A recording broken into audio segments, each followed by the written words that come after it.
اللہ تو یہ فرماتا ہے میری شان تو یہ ہے تیرے گناہ اتنے ہیں، شمال سے جنوب تک تو نے اگر گناہوں سے بھر دیا ہے، زمین سے آسمان تک تو نے گناہوں سے بھر دیا ہے، لیکن میری بارگاہ میں صرف 2 آنسو کے قطرے لے کر کے آ جا، میں تیرے گناہوں کو نہیں دیکھوں گا، اب تیرے رجوع کو دیکھوں گا اور اپنی رحیمی کریمی کو دیکھوں گا، اس لیے کہ میری رحمت جو ہے میرے غضب پر غالب ہے۔ میری بارگاہ میں آ کر سچے دل سے توبہ کر لے، میں سارے تیرے گناہوں کو نیکیوں میں تبدیل فرما کر تجھ کو جنت کا حقدار بنا دوں گا۔ سبحان اللہ، اندازہ لگاؤ ذرا اللہ تعالیٰ کتنا رحیم و کریم ہے، ذرا اندازہ تو لگاؤ۔ لیکن لوگ کیا سوچتے ہیں، گناہ کرتے رہتے ہیں، توبہ نہیں کرتے ہیں، کہتے ہیں چلو اللہ معاف کر دے گا، چلو اللہ معاف کر دے گا۔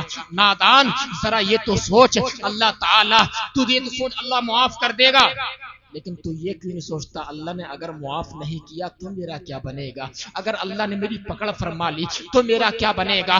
اگر معاف کرنے پہ آ جائے، 100 قتل کرنے والے بنی اسرائیل کے ایک شخص کو معاف کر دیتا ہے، اور اگر پکڑ کرنے پہ آ جائے، بنی اسرائیل پکڑ کرنے پہ آ جائے تو ایک بڑھیا کے جھونپڑے سے ایک شخص گزرا تھا، اس نے خلال کرنے کے لیے تن کا اٹھایا تھا بغیر اجازت کے، اللہ اس کا انتقال ہوا، اللہ نے فرمایا تو نے بغیر بڑھیا کی اجازت تن کا کیوں اٹھایا تھا؟ کہ مولا مجھ سے غلطی ہو گئی۔ اللہ نے فرمایا تیری اسی بات پر میں پکڑ کر رہا ہوں، ذرا اندازہ لگاؤ، بخشنے پہ آ جائے تو سمندر کے جھاگ کے برابر گناہوں کو معاف فرما دیتا ہے، اور پکڑنے پہ آ جائے تو ذرا سی بات پر پکڑ فرما لیتا ہے، اس لیے کہ ان اللہ لغنی عن العالمین، اللہ تعالیٰ تمام عالموں سے بے نیاز ہے، بے نیاز ہے۔ اس لیے انسان کو امید اور خوف کے درمیان زندگی گزارنا چاہیے کہ اللہ سے امید بھی رکھے جنت پانے کی، اور خوف بھی رکھے اس کی نافرمانی کرنے سے۔ بات سمجھ رہے ہیں؟ نافرمانی کرنے سے بچو۔ اب کتنے لوگ ایسے ہیں جو اس شب برات میں پٹاخے چھوڑ رہے ہیں؟ بتاؤ چھوڑنے کے نہیں چھوڑنے؟ پٹاخے چھوڑنے؟ اچھا سوچو یار ذرا، بچے ہیں، یہ بچہ علم سے ایسے ہوگا 5-6 سال کا، بچے ہیں، بچوں کو پٹاخے کے لیے پیسے کس نے دیے؟ بڑوں نے دیے نا، ارے بڑوں نے دیے پیسے، تو یار بچہ تو نہ سمجھ ہے لیکن تم تو سمجھدار ہو۔ شب برات بتاؤ پٹاخے چھوڑنے کی ہے، مور گاڑی کے سلنسر نکال کے اور اتنی تیز بھگانا، اس قبرستان سے اس قبرستان جانا، پوری رات گاڑی پہ گھومنا، نماز ایک ٹائم کی پڑھنا نہیں، عشاء کی نماز ختم کر دینا، اور صاحب جو ہے لوگوں کے در و دیوار ہلانا۔ بتاؤ شب برات تو یہ مغفرت کی رات تھی، لیکن اس رات میں ہم نے یار کیا بنا لیا؟ بتاؤ ذرا، لہو و لعب سمجھ رہے ہیں آپ اس کو؟ نہیں میرے بھائیوں، بڑی مبارک نورانی رات ہے، اس رات میں مانگ کے دیکھو اللہ تعالیٰ کی بارگاہ میں، جھولی پھیلا کر تو دیکھو، تمہاری جھولی تنگ پڑ جائے گی، اللہ تعالیٰ کی رحمت میں کمی نہیں آئے گی۔ رسول اللہ کی بارگاہ میں درود پاک پڑھ کے تو دیکھو، تمہاری جھولی تنگ پڑ جائے گی، لیکن رسول اللہ کی خیرات میں کمی نہیں آئے گی۔ سبحان اللہ میرے بھائیوں، بہت مبارک رات ہے۔ اچھا اس رات میں جو ہے، اچھا آج کیا 14 تاریخ ہے نا، 14 تاریخ 15ویں رات ہے، جن لوگوں نے روزہ رکھا مبارکباد کے لائق ہیں۔ اچھا کل کا 15 تاریخ ہے، 15، تو 15 تاریخ میں حلوہ بنتا کہ نہیں بنتا؟ بتاؤ حلوہ بنتا نہیں گھر میں؟ ارے ہم لوگ یار سنی ہیں، ٹنا ٹن سنی ہے، ٹی ٹی ایس ہم مسئلہ کے اعلی حضرت کے فالوورز ہیں، ہم معمولات اہل سنت پہ عمل کرنے والے ہیں، ہم جو ہے خواجہ صاحب کی چھٹی کو بھی ماننے والے ہیں، غوث اعظم کی 11ویں کو بھی ماننے والے ہیں، سبحان اللہ، ہم جو ہے محرم کا کھچڑے کو بھی ماننے والے ہیں، اس لیے کہ ہم معمولات اہل سنت پہ چلنے والے ہیں۔ زور سے بولو سبحان اللہ، یہ معمولات اہل سنت ہے کہ شب برات میں سنیوں کے یہاں حلوہ پکایا جاتا ہے۔ کیا پکایا جاتا ہے؟ زور سے بولو ذرا، حلوہ بنتا کہ نہیں بنتا؟ اچھا حلوہ کیوں بنتا ہے وہ بھی بتا دوں میں آپ کو۔ بہت سے لوگ یہ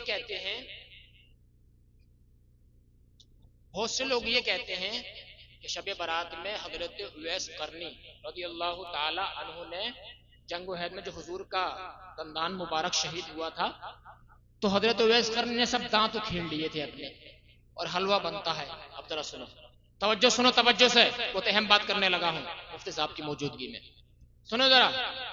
شارح بخاری علامہ مفتی شریف الحق امجدی رحمۃ اللہ نے فرمایا، بالکل بے اصل اور من گھڑت بات ہے، من گھڑت بات کہ سب حضرت اویس قرنی نے اپنے دانت اکھیڑ لیے تھے، کہیں کوئی روایت نہیں میرے بھائی۔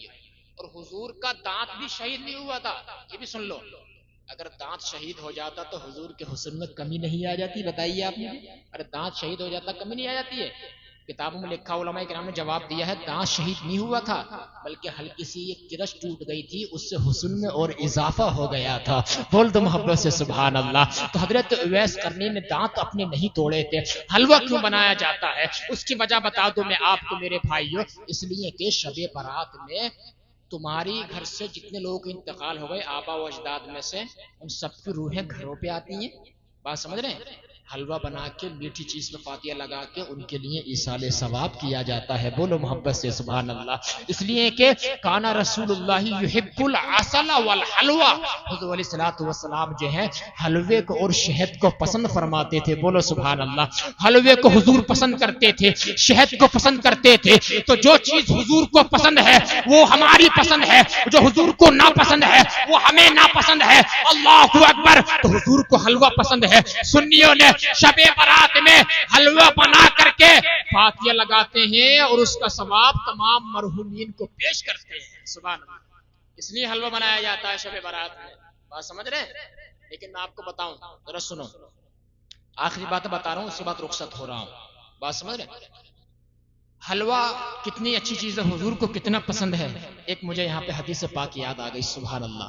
حضور مالک و مختار ہیں، کیا ہے زور سے بولیں ذرا، مالک و مختار۔ سرفراز صاحب، حضور کیا ہے؟ مالک و مختار۔ حضور کو اختیار بھی حاصل ہے، اور حضور کی شان کیا ہے ذرا سنو، اور حضور کی جو شان کما حقہ ہے، یعنی جو قرآن و حدیث میں بیان کی گئی حضور کی شان، والحمدللہ قرآن کے مطابق اہل سنت ہی بیان کرتے ہیں۔ بولو محبت سے سبحان اللہ۔ حضور کی شان کیا ہے بتانا چاہتا ہوں۔